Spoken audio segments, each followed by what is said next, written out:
तो जी हाँ दोस्तों, आप सबका भाई मनोज एक बार फिर से ले आ चुका है खेसारी भैया के बारे में कुछ नए नए अपडेट। जी हाँ दोस्तों, बात करें आप पे खेसारी लाल यादव की, जो कि अभी तक वहाँ से लंदन गए थे और जैसे ही वो वापस आए उनको एक बहुत बड़ा अपडेट मिल गया, जो कि आपको बहुत ही ये बड़ा अपडेट मिलने वाला आप लोगों को भी।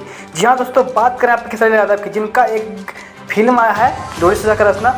जी हाँ दोस्तों, उसी के बारे में बात कर रहा हूँ, जो कि यहाँ पे भोजपुरी सिनेमा से खेसारी लाल यादव को अवार्ड के लिए सूचित कर दिया गया है। और ये भोजपुरी सिनेमा के स्क्रीन स्टेज अवार्ड है, जो कि 29 जनवरी 2023 को ये मिलने वाला नेताजी इंडोर स्टेडियम कोलकाता में। जो ये अवार्ड है, जो खेसारी यादव को किस मूवी पे मिलेगा आप लोग को बताएंगे अब पहले में। जी हाँ दोस्तों, और बात करें यहाँ पे नया साल आने वाला है, और दोस्तों बात करें खेसारी लाल यादव का, तो उनका एक गाना है धमाका हो ही यारा में, जो कि इस गाने पे बहुत ही ट्रेंड अभी भी हो रहा है, जो कि आप लोगों को पता नहीं होगा कि इस पर रील भी बनने के लिए स्टार्ट हो रहा है, और ये भी हो भी चुका है। जो कि आपके बीच में नया गाना आया नहीं, बल्कि ये पहले ही वाला गाना है धमाका हो ही यारा में। तो आप लोग इस गाने को बहुत ही प्यार दे रहे हैं, और उम्मीद करते हैं कि आप लोग खेसारी यादव से प्यार करते हैं। प्लीज़ वीडियो को लाइक नहीं करते लाइक करते। तो मिलते हैं अगले वीडियो में, तब तक के लिए बने रहिए। Thank you.